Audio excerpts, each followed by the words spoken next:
So thank you all for attending today's presentation. It's our CLEO Signature Climate 101, and it is brought to us in part by the Atlantic Council Adrian Arch Rockefeller Foundation Resilience Center. This is CLEO Signature Climate 101. My name is Natalia Ortiz. I am the Director of Development, and I will be presenting the climate science, impacts, and solutions. And I will be followed by our Executive Director, Yoka Arditi Rocha. Let me just turn on my screen. Okay. I want you to. So I'm just going to start, for those of you that don't know who CLEO is, this is a video that showcases our program so that you have a better idea of who we are. I want you to ask yourselves those tough questions, the ones we avoid, how we want to live, what do we want for our children, what do we want for our planet? Our atmosphere is so finely tuned for what we need, and we're treating it like a dumping ground, a sewer. The health impact of climate change is a global problem, and we see the results of that on a local level.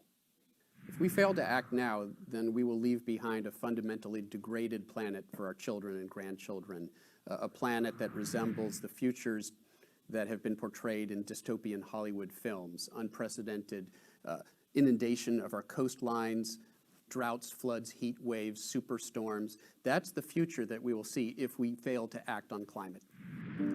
The Clio Institute was founded in 2010 with the drive to educate and empower South Floridians to act on climate. Founded by Caroline Lewis, a science teacher by training, her vocation led her to understand what was causing people's apathy towards the glooming climate crisis: knowledge. We're in the middle of the sixth mass extinction. Today, the Clio Institute is the #1 nonprofit organization for climate education, engagement, and advocacy. Through programs like the Clio Speakers Network, Clio trains people to become climate speakers by breaking down the science, impacts, and solutions. Clio's educational efforts are backed by a world-class expert advisory council of scientists, environmentalists, teachers, and government officials. While the world is already feeling the impacts of our changing climate, not everyone is feeling it the same way. Clio is a leader in the climate justice movement, providing the resources and tools to the most vulnerable communities in South Florida that are on the front lines of the climate crisis. I wanted to be an outreach for them. Building communities' resilience through women is the cornerstone of our Empowering Resilient Women program. By teaming up with community members like the YWCA, Clio is able to empower and educate women on how better to prepare for more extreme weather events like hurricanes while building community. Clio works to remove barriers and build a wider coalition to fight climate change across faith-based communities, elected officials, and municipalities, schools, and cultural organizations. One of the most important voices that Clio continues to amplify is that of our youth. What do we want? When do we want it? Their Gen Clio program meets regularly with students across the region, training them to be climate ambassadors in their schools and communities. Dear elected officials, this is a crisis. Do your job. We'll be watching. Clio recently launched its Climate Resilient Schools initiative to bring their program into the classrooms while building a robust climate curriculum for Miami-Dade public schools. I like the Clio Institute because it takes the time to educate people about the importance of climate change and the things that we can do to improve our world. You can have your voice heard too. Fund our climate action work today. The future of Florida is in your hands. And so, as the video mentioned, we are a nonprofit, nonpartisan organization. And I love stressing the word nonpartisan because hurricanes don't care who you voted for. The climate crisis is not something that should politically divide us. It should actually be something that unites us, because this is actually a humanitarian crisis, as you're going to see throughout this presentation. All of the information that I'm presenting to you today comes from world-renowned scientific organizations, institutions, and administrations. And we first like to start our presentation by reminding ourselves that we really only have one planet. This is our home. We often think about our home as our house or our apartment where we live and sleep and eat. But the reality is that our home is actually Mother Earth. It's the planet. And we definitely are not treating it the same way with the same care that we treat our where we sleep and where we eat. And we need to start doing that. We need to do a better job of caring for creation. And we need to think about where we are in our journey. Everyone is at different stages of their journey. Some people are just beginning, others are in the middle, some are more advanced. I started my journey actually about 4 years ago. And I really came to this because of my kids. 4 years ago, I knew the climate crisis was real, but I had no urgency. I did not think it would impact us. I figured, oh, the big impacts would be felt hundreds of years from now. Somebody in California is going to figure it out. And so I really was not worried. My children are 15 and 13. And it wasn't until I took a climate presentation similar to the one you're going to see today that I was floored with what I had learned. I realized not only are they happening now, but what my kids' future is going to look like when they're my age. They're not necessarily going to have the same opportunities. The future really doesn't look as bright as I had once thought. And so I realized I have to do more. I have to get more involved. And one of the great things about this story is that I'm not a science teacher. I'm not a scientist. I'm a mom that decided that, this needed to become a priority for me. And so I took the time to educate myself with CLEO. And now I can be a climate speaker, and I've given presentations to thousands of people. And this is a really important point that you'll see throughout the presentation as I connect the dots for you on why communicating this is so incredibly important. And the reason why you should care about the climate crisis is because it literally is connected to everything that we care about, from health and justice to economy, national security, even food and water vulnerability. We often living in Miami or in the US, we often don't think about drinking water vulnerability. I myself always thought about it as a third world issue. Miami is number 11 in the world for drinking water vulnerability. Miami. You'll find out later on why. So really, it's something that really impacts absolutely everything that we care about, which is why it's so important that we not only educate ourselves, but we become involved in this movement. So to start the presentation, there is a scientific consensus. It's a little over 97% of climate scientists agree that the world is getting warmer and it's due to human activity. Now, for many of you listening to me today, maybe that's not such a big shocker. But in reality, when we look at the United States as a whole, about half the country still thinks that still doesn't know that global warming is caused by human activity. Half the country. So it's really important to understand this scientific consensus. I had a scientist once tell me, if your house is on fire and you're at school or you're at work and a fireman calls you and says, I'm 97% sure your house is on fire, what are you going to turn around and say? You're going to say, turn off the fire. Climate scientists are telling us the same thing. Our planet is on fire, and we now have to do everything in our power to turn off that fire. So for those of you that know about the greenhouse gas effect, bear with me, but it's important that everyone in the audience understands, because this is why this is happening. So during the day, the Earth's, the sun's energy comes into the Earth, right? And if it passes the atmosphere, goes into our Earth as in the form of light for the most part. And as it touches land, or as it touches the ocean, it warms the ocean, it warms the land. If it touches white ice, white sea ice, a white car, a white roof, it reflects, doesn't get absorbed. So remember, white ice is incredibly important because it reflects. At the same time, that energy is escaping back out into outer space, and it has to pass through our atmosphere, that beautiful blue glow that we see on those NASA images of our planet. What's happening is, as that heat is trying to escape, in the atmosphere is where the greenhouse gases live. The greenhouse gases love heat. Greenhouse gases trap heat. So if we had no greenhouse gases, we would be a frozen planet. But too many greenhouse gases, and we begin to cook. Think about it like a blanket. The thicker the blanket, the hotter you get. So right now, our blanket of greenhouse gases is too thick, which is why we need to do something about it now. And for the purpose of this presentation, we'll be focused on carbon dioxide and methane. So we know that carbon dioxide is produced naturally in nature, and we produce carbon dioxide as well. But let's take a look at the sources of human activity that produces carbon dioxide. You know, from transportation and electricity to industry, residential, and commercial. It is a primary greenhouse gas. It's emitted by human activity. The second one we want to look at is methane. Now, methane packs a much stronger punch, 84 times more potent than carbon dioxide in its first 20 years.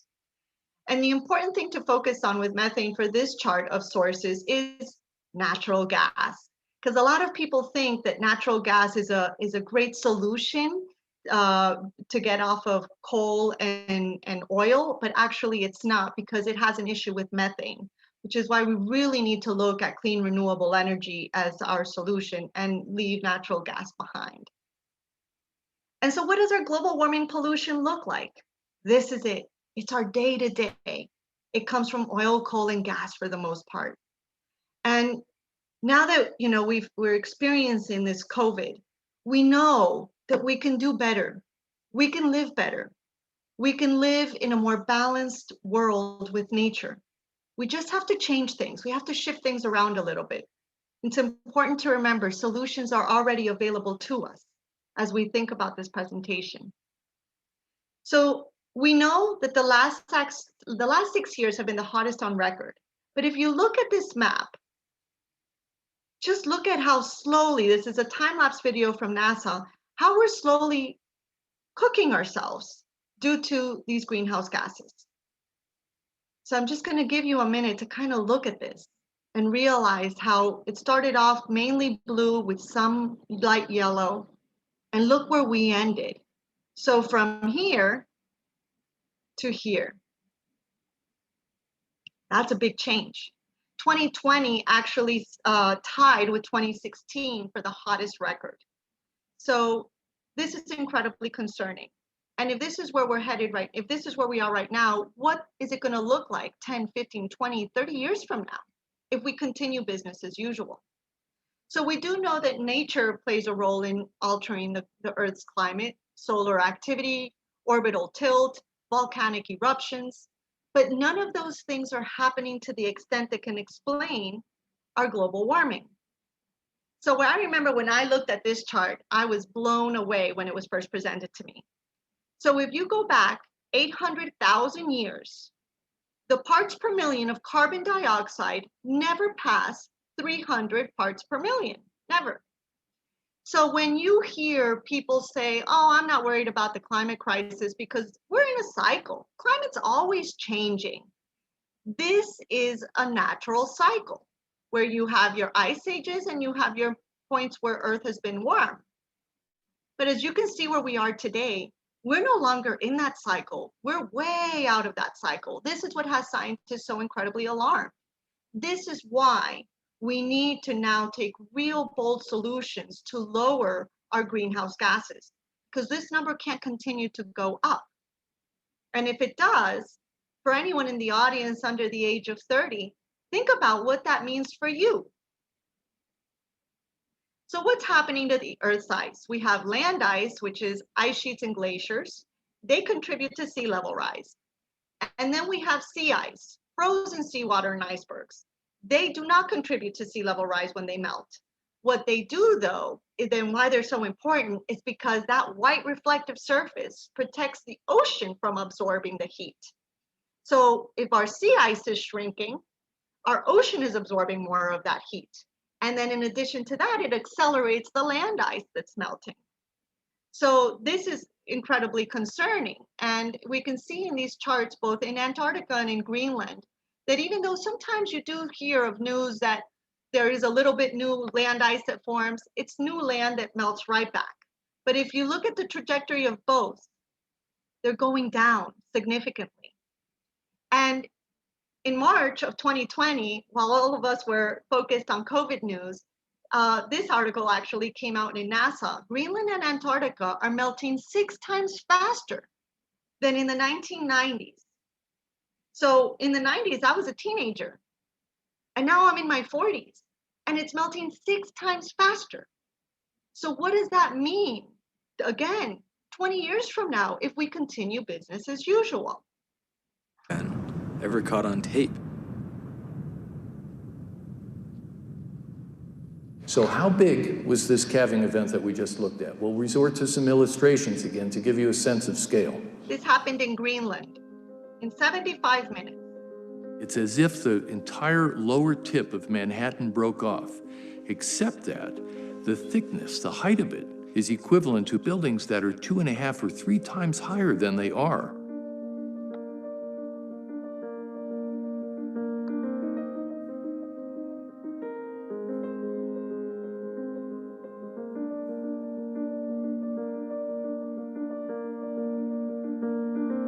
That's a magical, miraculous, horrible, scary thing. I don't know that anybody's really seen the miracle and horror of that.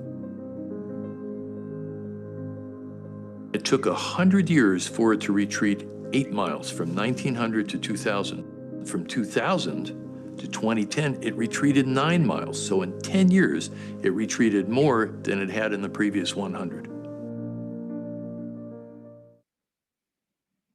So let's look at nature's carbon storage, our land and our oceans.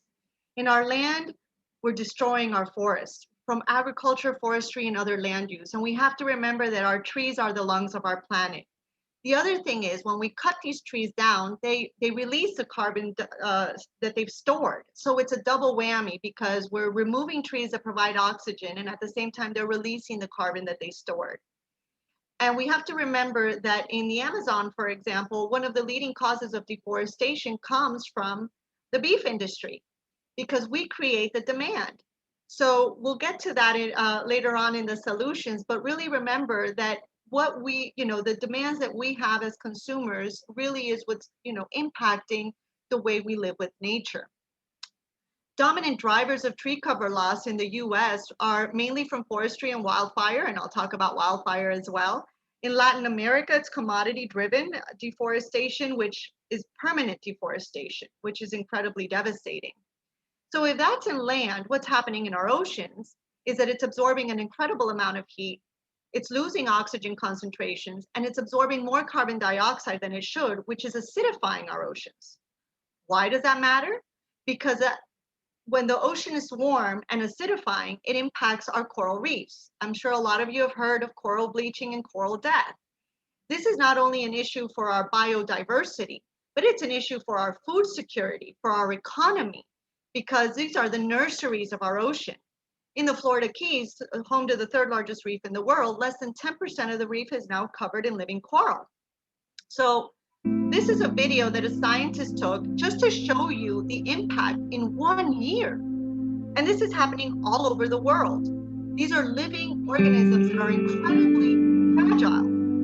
And so that excess heat and that excess carbon dioxide that's happening right now is really impacting them all over the world.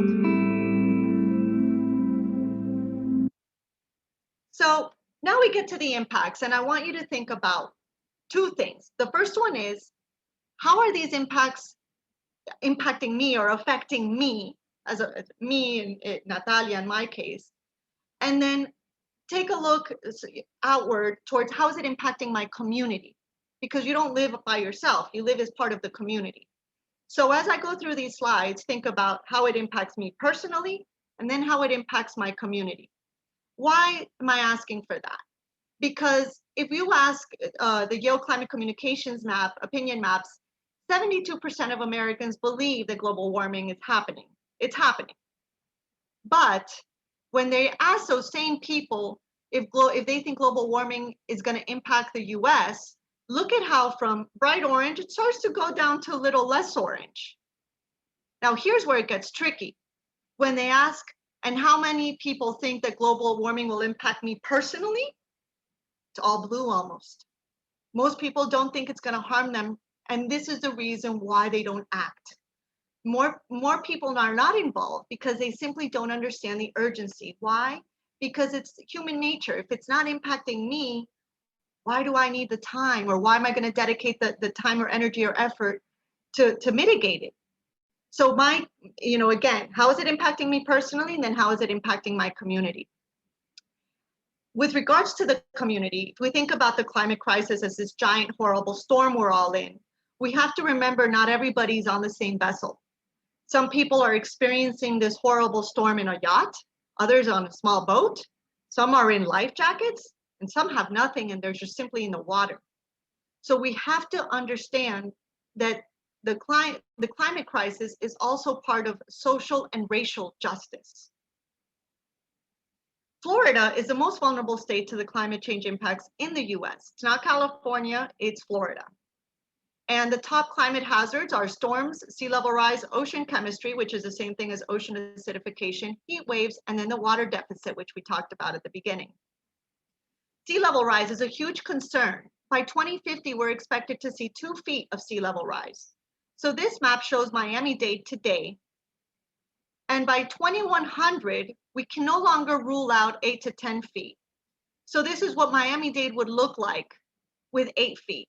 And for a lot of you that think 2100 is so far away from now, it really isn't. It's about 80 years away.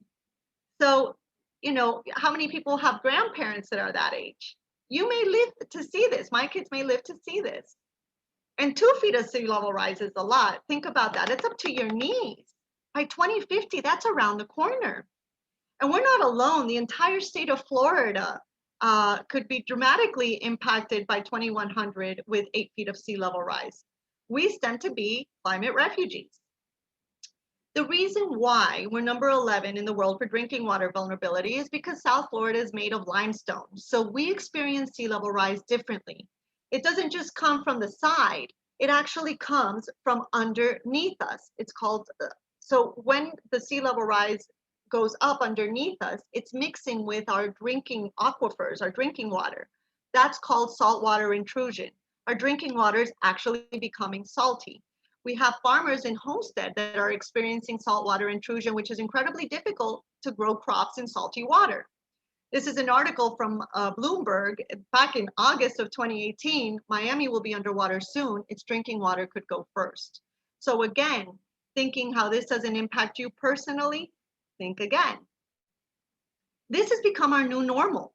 These are images that we now see all the time with high tides, king tides that are going incredibly high, much higher than before, just for a simple rainstorm, and you see streets flooded in this way. Because of sea level rise, we're seeing areas in Miami that are experiencing what we call climate gentrification. Examples are Allapattah, Liberty City, Little Haiti, and Overtown, because they're high ground. And so developers know that these are now areas considered to be prime real estate. So they're going in and gentrifying these communities at a much faster rate. We also need to talk about heat. Wow, it's been incredibly hot. If you remember what last summer was like, heat isn't just because it's incredibly uncomfortable. Heat impacts your health with strokes, kidney disease, respiratory disease, cardiovascular failure. And if you look at this chart, Miami, by 105 is danger weather. You cannot be outside in 105-degree weather. By 2030, we're expecting to see 126 days of danger weather where we can't be outside. Think about people who play sports. Think about people that work outdoors, our agricultural industry, construction workers, our military. And it's not just Miami, Orlando and Tampa, we're all in this together. So we really do have to understand that this is impacting us personally. And again, impacting our community as a whole. And our most vulnerable are going to get hit the hardest. last year over the summer when we were experiencing record-setting heat, there were people in vulnerable communities that simply could not afford to turn on their air conditioning. Florida Florida by law, affordable housing needs to have heaters, but not air conditioners. How is that? How does that even make sense? So we really do have to, again, looking at our community as a whole, understand that these extreme days of heat, 126 days by 2030, are going to impact us tremendously, and our most vulnerable are going to get hit the hardest with housing, utility bills, transportation. Vector-borne disease is another one. Mosquitoes love the heat. Mosquitoes and fleas, they can travel longer ranges, they live longer, they reproduce faster in the heat. We no longer experience winters in Miami like we used to. I live in a home that's from the 1930s, it actually has a chimney. Miami used to have really, good winters, solid winters, not New York winters, but winters. Today, we're lucky if we get a week of cold weather. The climate crisis, extreme weather events also impact our mental health, including extreme heat. From anxiety and depression to post-traumatic stress disorder and even domestic violence. After extreme weather events, domestic violence goes up because there's more stress in the home. Extreme heat makes people more aggressive. And our air quality, we often don't think about that here in Miami, that's a coastal city. But there's something called ground level ozone, which means when the heat comes in and hits our ground, the ground, the asphalt, the cement, it actually creates ground level ozone smog. And who breathes it? People closest to the ground, children, and our pets. And American Lung Association actually took out a state of the air report that actually shows, it gives us all grades, and Miami-Dade got a D. So when we think about air quality in Miami-Dade, even though we live on the coast, it's actually not very good.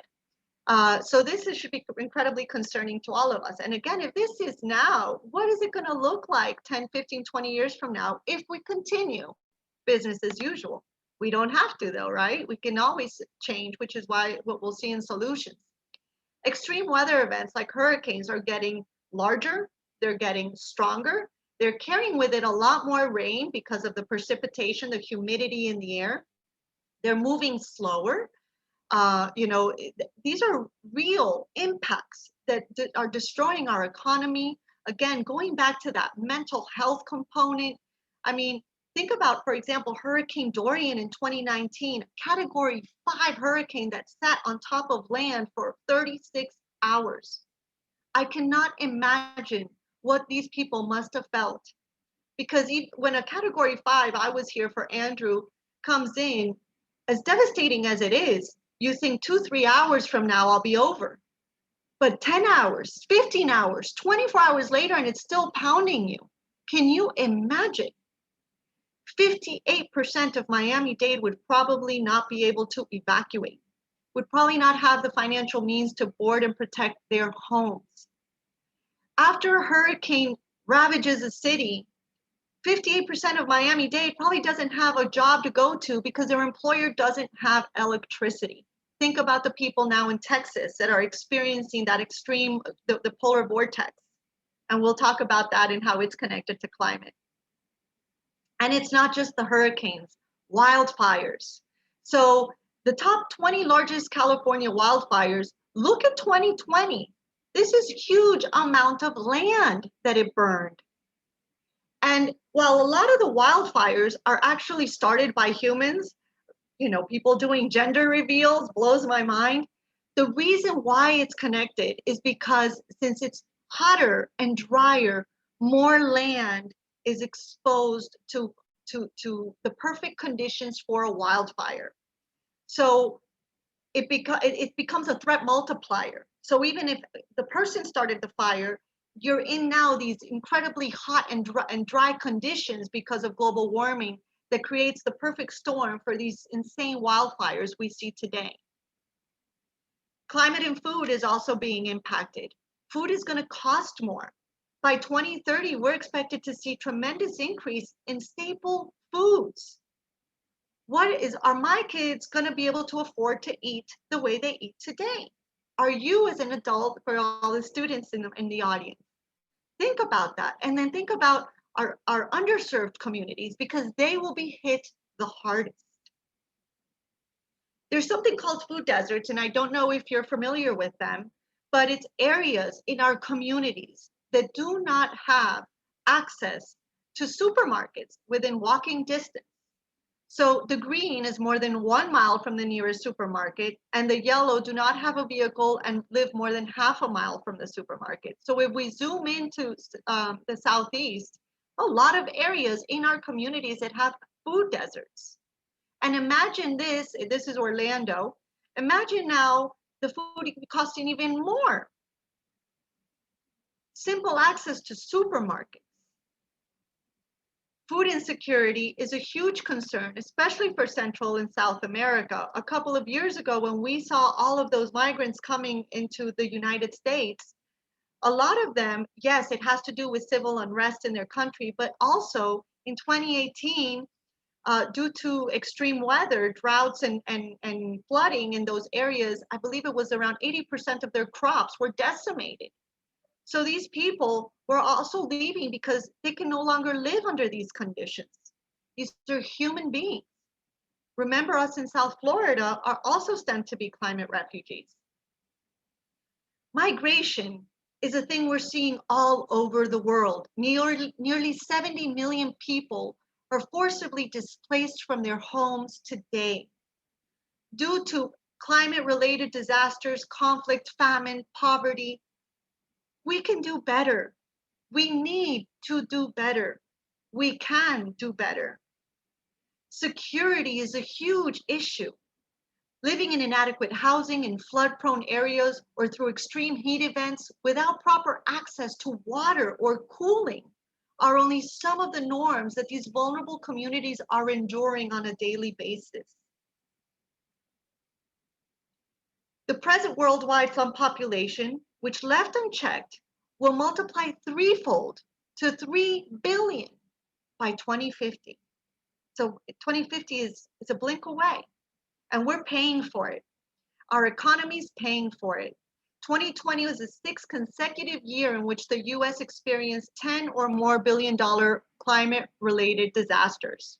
So when people think about the investment that the United States needs to make with regards to clean renewable energy and energy efficiency, we're already paying for these climate-related disasters. So we really need to be investing in solutions to mitigate the crisis so we don't continue to spend money on having to deal with these extreme events.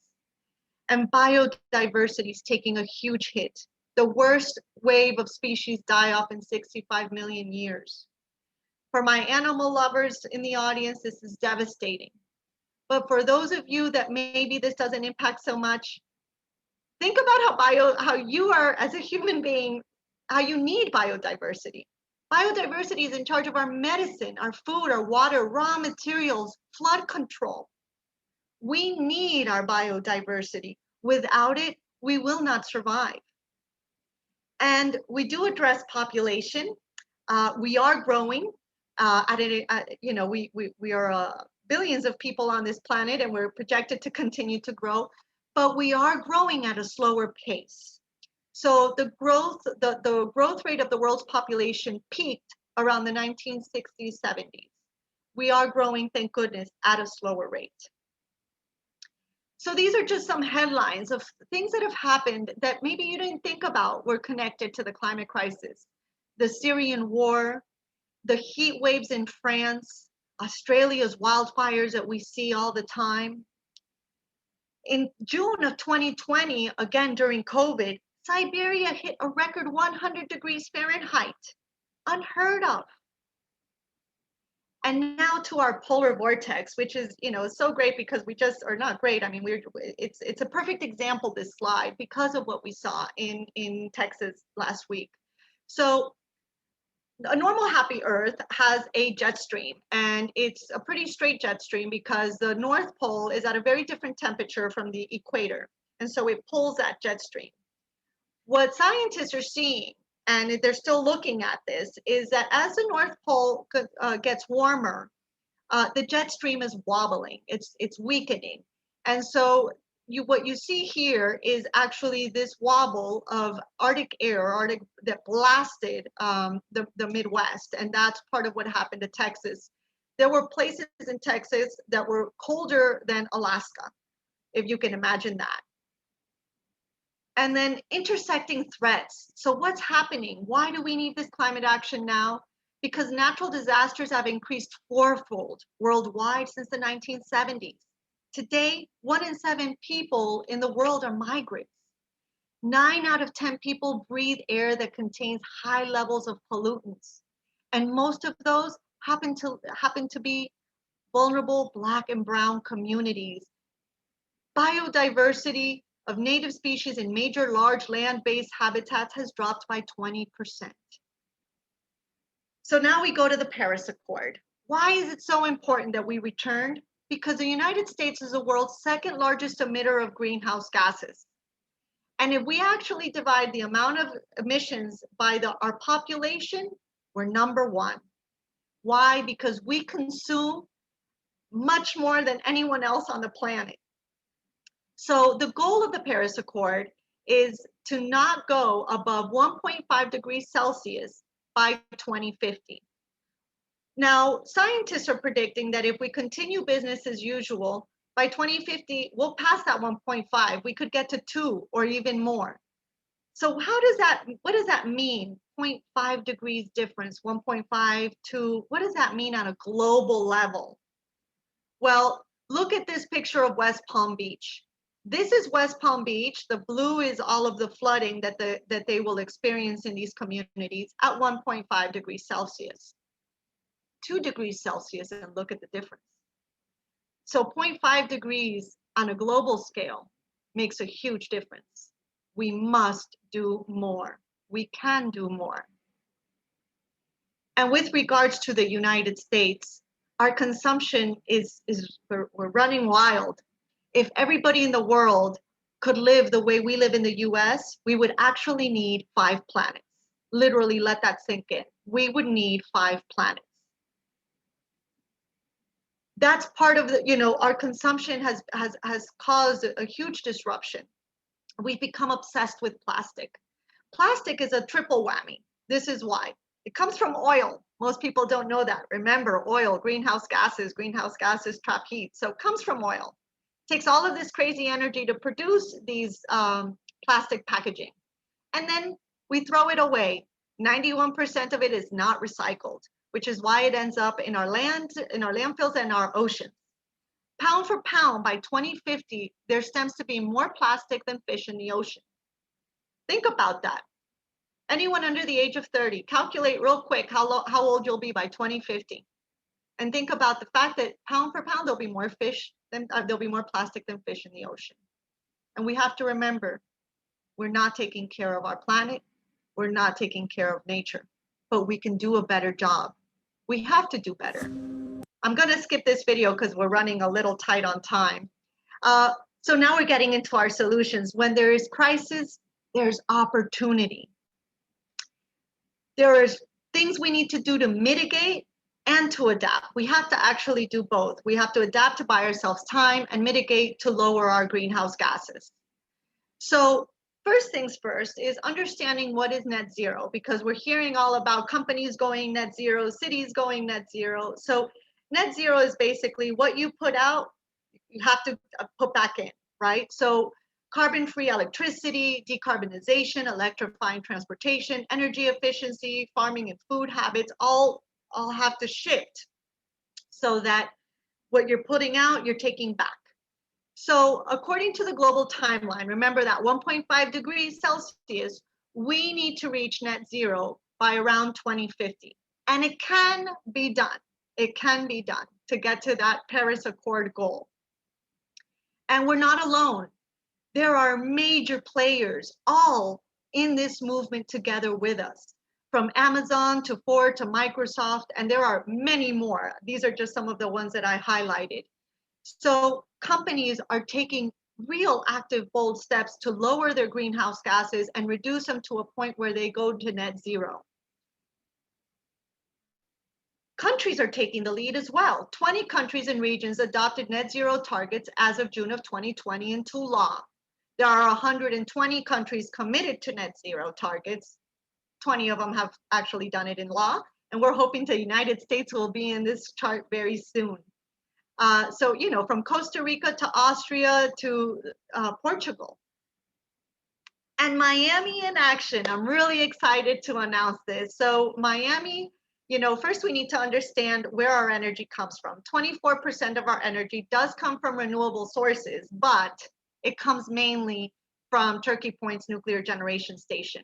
Really, we only have 1.8% that comes from solar. So what does that mean? That means opportunity. The rest of our energy mostly comes from natural gas. Remember, we don't like natural gas. Natural gas has the issue of methane. So there's huge opportunity for Miami with renewable energy. Florida should be known as the solar state. Miami is committed to going carbon neutral by 2050. How excited is that? And the half mark, reducing greenhouse gas emissions by 60% by 2035.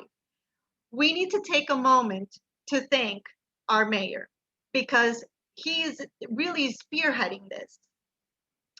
How are they going to do this?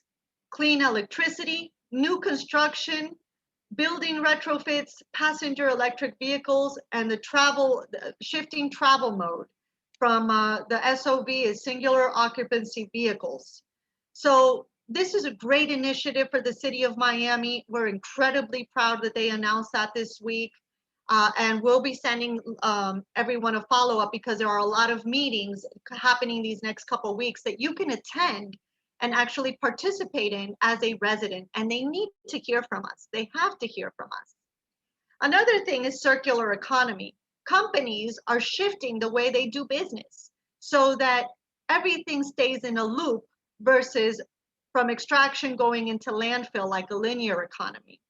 The fashion industry, for example, is a big one that's looking into that circular economy. And now we get to Drawdown. If you don't have that book or haven't heard of it, I strongly recommend it. It's an amazing book, 100 Solutions to Reverse Global Warming. And what they basically say is we have to first reduce our sources. From electricity, we have to shift production and enhance efficiency to improve our systems. Second, we have to address food, agriculture, and land use. Third and fourth and fifth are industry, addressing refrigerants, which I'll talk about in a second, improving materials, with transportation, enhancing efficiency, shift to alternatives, and buildings, enhancing efficiency as well. And then second, so first is reduce the sources, and second, it's support our natural sinks. So support our land, protect our ocean. And then last, improve society. We have to improve the way we live, and we have to do this in an equitable way to ensure that it's just for everyone. So where do you start? Start with a conversation. This isn't about being the perfect environmentalist. It's about sticking with where you are and moving forward. I often get asked the question, well, what can I do? It's not about what you can do. It's about what you can do next, always evolving. Why? Because while 72% of people think the global warming is happening, only 35 talk about it occasionally. Think about that. We're worried that it's happening, but no one's talking about it. So again, it starts with a conversation. CLEO addresses this issue with the CLEO Speakers Network program, where we train you to become climate speakers. I am a graduate of the CLEO Speakers Network. Anyone can literally do what I do. So now I'm asking you to make your climate action plan. Take out your cell phones or start writing your notes now if you haven't been doing so. We're going to look at energy, transportation, food, and civic engagement. Our main three sources are wind, water, and solar. While nuclear is also in the mix, we don't talk about it because it's incredibly expensive and very slow moving, the new technology, when we really should focus on wind, water, and solar. Yes, you can go solar. You can go solar through a solar co-op in your community, in your home, or advocate for solar at for your companies, businesses, schools, and government. Keeping it cool.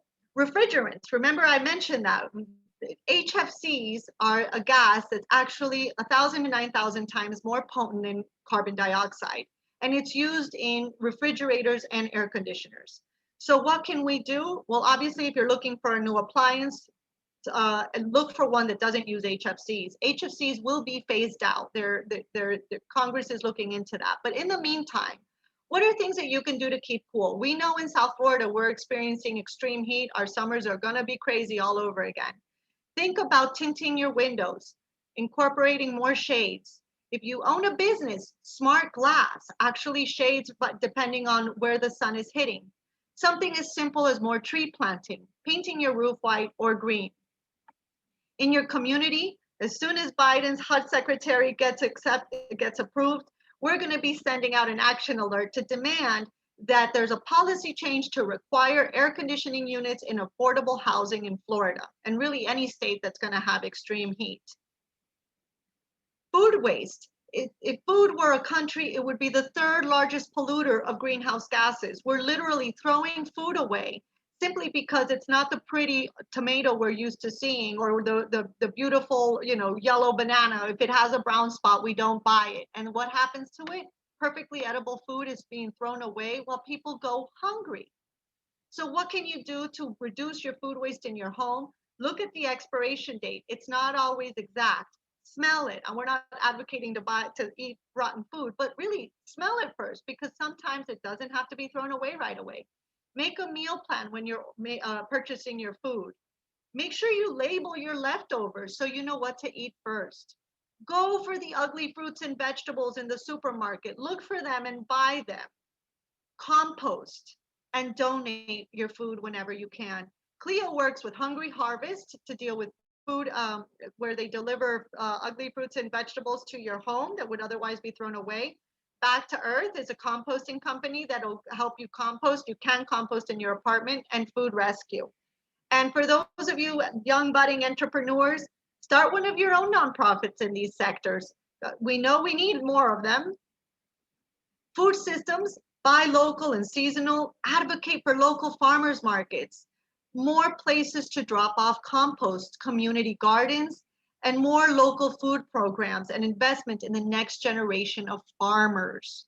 And going back to the idea of food deserts, really, if more underserved communities simply had local farmers markets, that would address that food desert issue. The plant-based meal is definitely something we advocate for. You don't have to be a vegetarian or vegan. Just simply eat less meat. Remember, we create that demand that leads to those forest fires in the Amazon. And we recommend that you watch a really cool documentary called The Game Changers.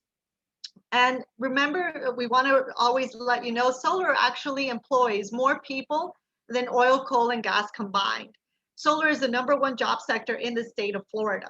So when people are concerned about Biden's plan, which we'll get to in a minute, remember that solar is actually employs a lot more people. And in our community, a just transition so that everyone has access to renewable energy, as well as mixed urban development. For anyone in the audience that's looking to be an architect, housing, supermarkets, pharmacies, stores, and offices should all be vertical. It upsets me to think that there's an entire block sitting with a Publix and nothing else on top of it. We should really look at real estate from the top, from the top. And adding more green into our lives. Look at these cool ideas that we could be incorporating anytime in our business, in our home, in our school. Transportation, we should look at electric vehicles for large trucks. It's hydrogen fuel cells. In our city, electrifying mass transit and incorporating more bike lanes. Let's not buy everything now. Slowest shipping order, make a list, support local businesses, and if it's less than a mile, walk it. Shift the power. 100 companies worldwide are responsible for 71% of our greenhouse gases. 32% of them are investor owned. Divest in your 401k. Ask your university to divest, your employer to divest. That sends a huge message to the markets. And then the power of civic engagement. I want everyone to take a picture of this. Contact your elected officials, contact our mayor, thank him for the initiatives for the city of Miami, contact our governor, tell him we need to be doing more, contact our elected officials, our senators, our House of Representatives, because at the end of the day, we have the power. This is an interesting map that shows, places like Texas with renewable portfolio standards, and look at Florida. When we think that civic engagement doesn't matter, yeah, it does.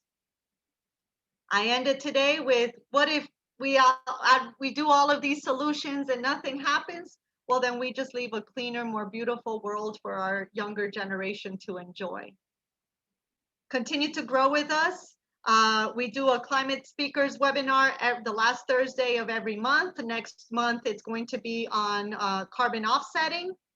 And we are asking for, we are doing a fundraiser for our House on Fire podcast. It's an incredible podcast led by our CLEO members. It is a youth-led podcast, and we strongly recommend you listen to it. And I'll drop a link later on, because if you would like to support our podcast, we're looking for funds. We're fundraising for it.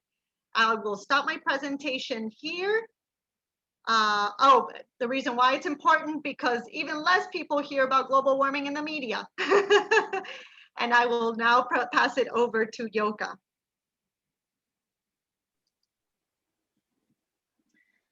Thanks, Natty. I'm hoping that everybody is enjoying the presentation. I have learned a lot. I get to speak to you about the new administration's climate plan in about 5 minutes. And so we are going to try to be swift and give you the key, mainly most important concepts of the Biden administration's climate plan. It is a new day for our country.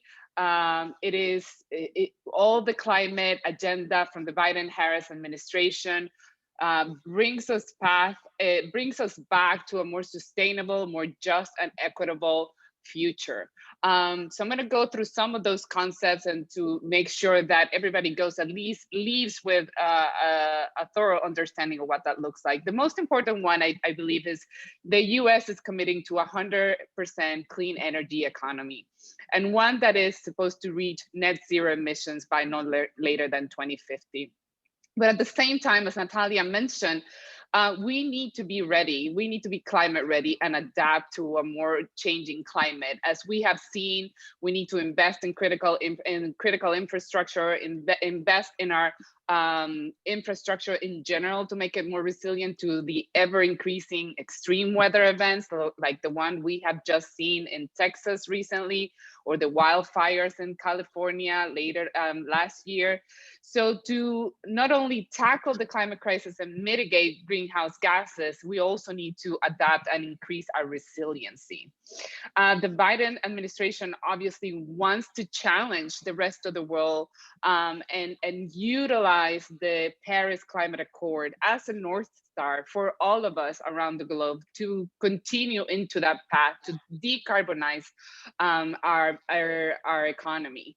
But at the same time, we need to do that, making sure that we're uplifting and taking care of the people that are disproportionately bearing the brunt of warming climate.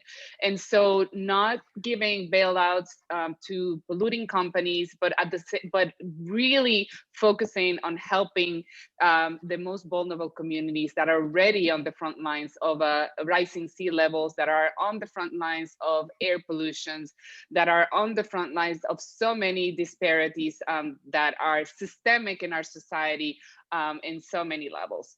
And at the same time, do not to forget the people that really built this country, because our country was built on fossil fuels. This economy was built in fossil fuels. So I want to go over some of the things that he has already done from day one.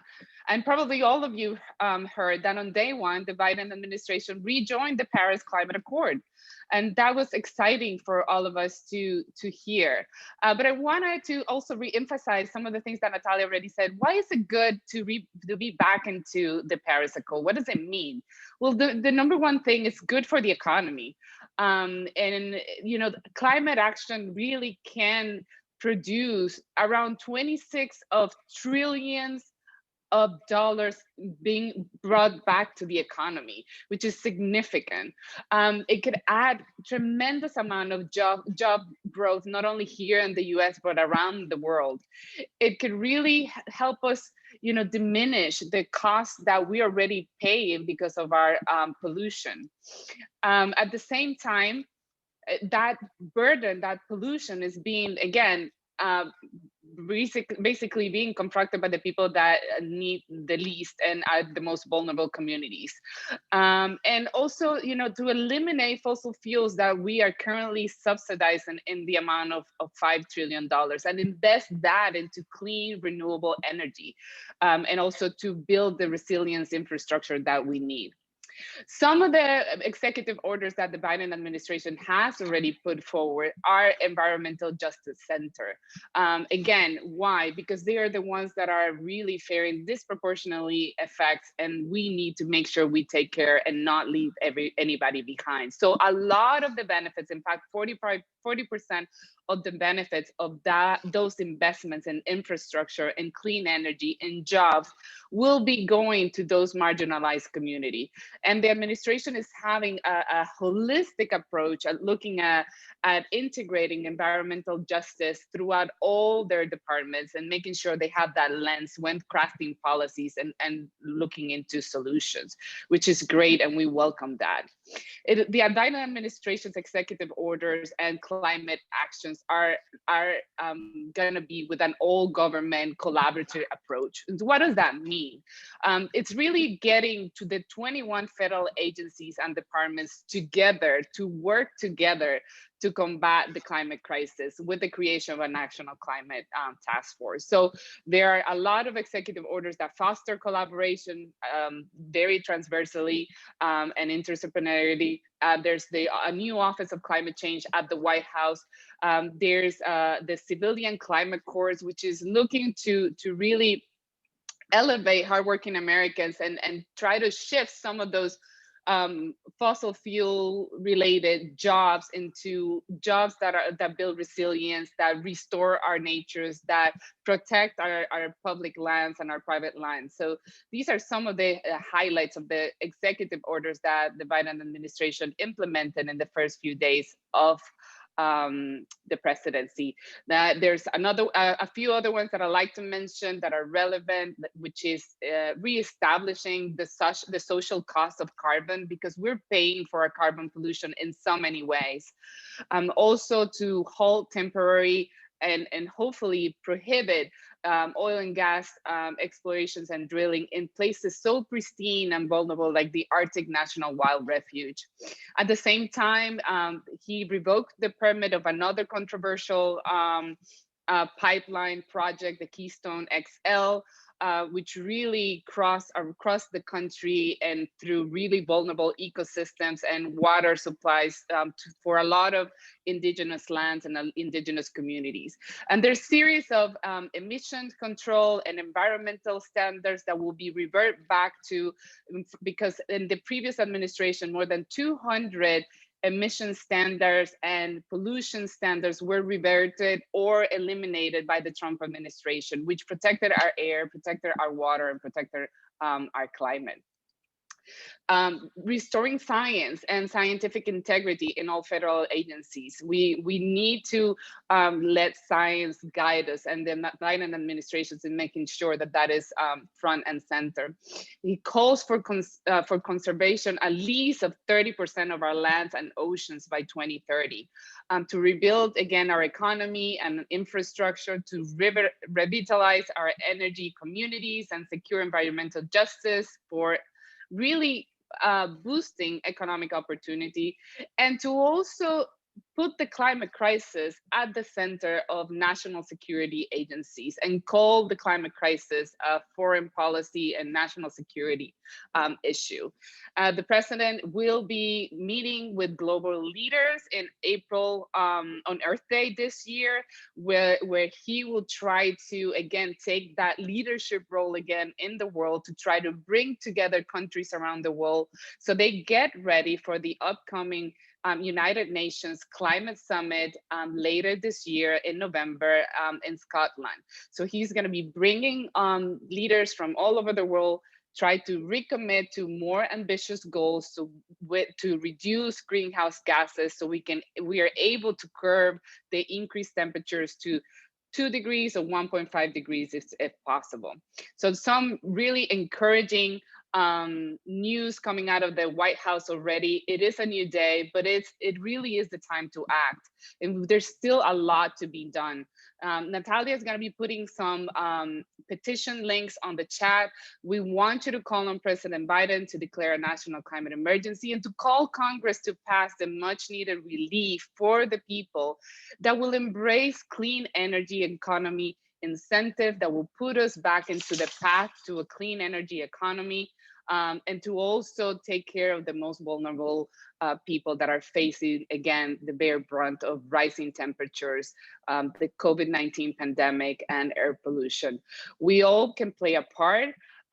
We all have a role to play, and we can win this race. We can reverse the climate crisis, but it takes all of us to do our job. I always say, you know, there's one thing we have in common, doesn't matter where we come from, what our, you know, faith, belief may be, or political parties may be. There's one thing we have in common, is this beautiful planet we call home. We all live under the same roof, called an atmosphere, and it is up to us to really demand the kind of actions we need at the local level, at the state level, and at the federal level.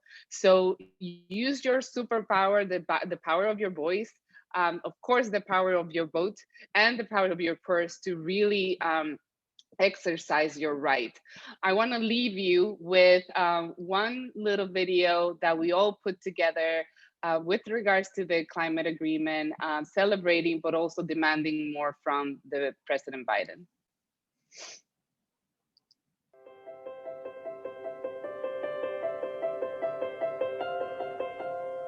Dear President Biden, it's a wonderful, wonderful time for us to have new leadership for our country. And one of the areas I know you are interested in improving significantly is the climate crisis. The American people voted for a president that will tackle issues involving sustainability and social inequities. Now, with President Biden, we have a chance to totally rebrand our relationship with climate action as the United States. We're the world's largest polluter, and quite frankly, we should be a leader in this issue because there are so many opportunities for our country to really move forward with innovative ideas. When we take the important step of protecting the health of our environment and our families, we all win. Americans care about future generations, and we as a country can create goals to limit our national emissions and create climate justice for all. Now is the time to hold ourselves accountable for those decisions and really make a difference. The Paris Climate Accords are a first step in meaningfully changing the way that our country is acting on climate. There is a link between humans and the natural world, and we need to be good stewards. And in order to do that, we need to all work together. The Paris Accord is a token of international cooperation. The bold commitment will lead us into the next year to come, reminding us that we all have an obligation to the land we walk on, air we breathe, water we drink, and planet we call home. We also need to make sure that we really step up what those goals are so that the Paris Climate Accord can be an international agreement that actually has the teeth and the ability to make the transformations that are necessary so that all of our kids really have something to look forward to. It is time to fix the decades of damage that we've done to our world. We need to come together as a nation. We need to come together globally and solve the climate crisis. while I'm grateful to have a Biden-Harris administration, I really do hope that they go above and beyond to become a world leader in not just adapting to the crisis, but truly mitigating the crisis. Let us embrace this opportunity to build back better, fossil fuel free. Let us build a more just and sustainable future for all. The time to act is now. Thank you.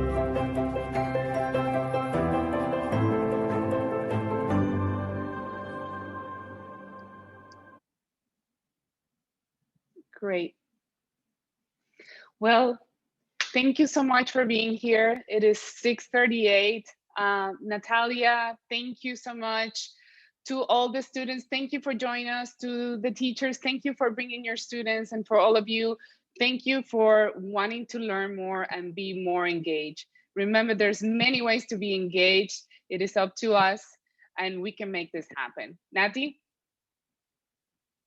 We can't hear you.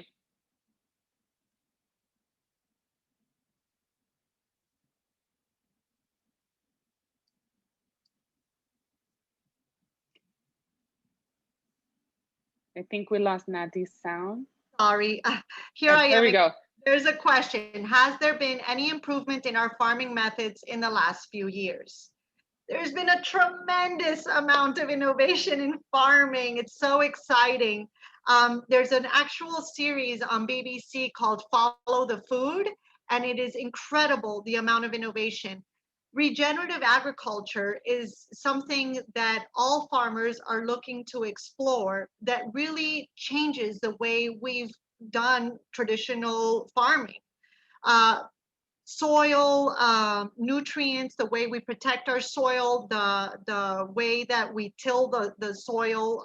So yes, there's huge strides in changing the way we farm to ensure that it is better for our, for the land, including degraded land, and now how farmers can look at using or planting different plants and trees to help that degraded land. But yes, Follow the Food is a great one that I strongly recommend you look at on BBC. And Yoka, I'll let you continue if you'd like. I think we're good. It's 6:40, and I know this was still 6:30, and there's a class that I probably need to go do homework. But I do appreciate everybody's attendance. Please keep on the lookout for more events from the CLEO Institute. We have an events page on our website, so please make sure there's always something happening every single week. So if you want to continue your journey and learning and becoming more engaged, we even have a certification program, the Climate Speakers Network, that you can all be part and become experts. Natalia already mentioned this. This recording will be sent to everybody that participated here today and registered. So be on the lookout either tomorrow or the day after with some additional resources and some additional links as well. Thank you so much for being here. Let's be part of the solution. We can do this. Have a good night, everyone. Have a wonderful evening. Thank you.